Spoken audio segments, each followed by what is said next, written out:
In children under 5, Kawasaki disease presents as a sudden, all-out attack by the body's own immune system against its medium-sized blood vessels. The primary target of this immune assault is the network of coronary arteries, the vessels that supply blood directly to the heart muscle. The central clinical challenge in diagnosing this condition is the complete absence of a definitive biomarker. There is no isolated blood swab or lab test that will immediately confirm the disease.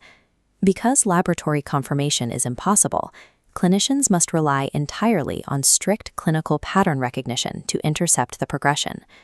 To prevent irreversible cardiac damage, we have to map the precise chronological progression of the symptoms to understand exactly when the inflammation peaks and when to intervene. Delayed recognition directly correlates with the severity of structural damage to the heart.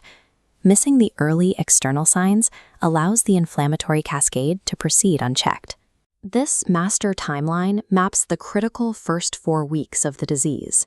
The mandatory gatekeeper for a Kawasaki diagnosis occurs here in week 1, a persistent fever lasting for a minimum of 4 to 5 days.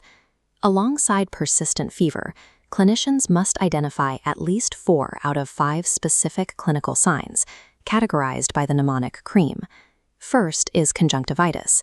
The patient has visibly red eyes, but importantly, they are non-purulent. There is no discharge. Second is the rash. This polymorphous spread typically appears across the trunk and strictly does not form blisters.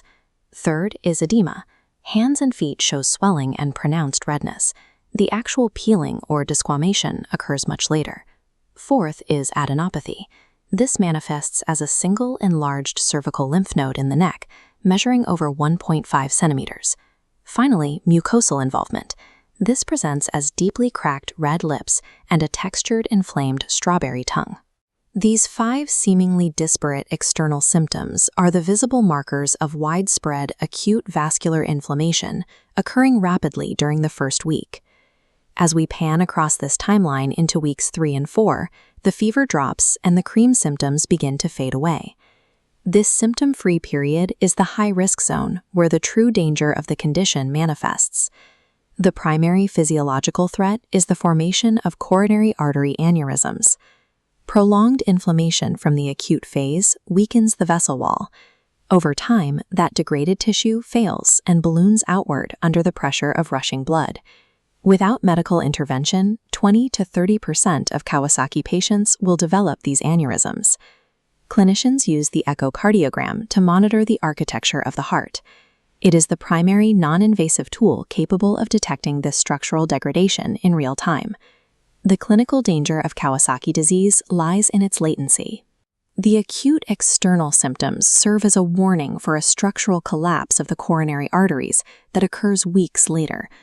Looking at the complete timeline, the ultimate management strategy is clear. We must enact a total suppression of inflammation during the acute phase, before it can permanently damage the heart. This requires a specific standard duo of treatments, starting with intravenous immunoglobulin, or IVIG. IVIG functions as the primary anti-inflammatory agent used to reset the patient's overactive immune system. The second half of the standard duo is aspirin. This represents a rare, paradoxical exception to the general clinical rule against giving children aspirin. This chart details the biphasic logic of the aspirin protocol. The initial phase utilizes a high dose, administered to fight immediate inflammation and reduce fever. Once the fever breaks, the protocol steps down to a low dose, maintained for an extended period. At this lower concentration, aspirin acts as an antiplatelet. It prevents blood clots from forming inside the weakened healing blood vessels. This 2-drug strategy uses IVIG to halt the immune attack, while specifically timed aspirin doses manage both the immediate inflammation and the long-term clotting risks. Standard therapy is highly effective, but it is sometimes insufficient. Clinicians must immediately identify patients in the highest risk strata. This decision tree outlines our escalation protocols. The first high-risk trigger is age. Infants under 6 months old often present with atypical symptoms, inherently delaying diagnosis. The second trigger includes patients showing abnormal echocardiogram results at initial presentation. For these high-risk groups, we do not wait. We immediately intensify the blockade. Alongside the IVIG, we add targeted backup therapies. This typically involves corticosteroids or a specific biologic called infliximab, which acts as a TNF inhibitor. Aggressive risk stratification based on age and early echo results allows clinicians to escalate immunosuppression before standard therapies fail. Here is the completed model of the clinical cascade.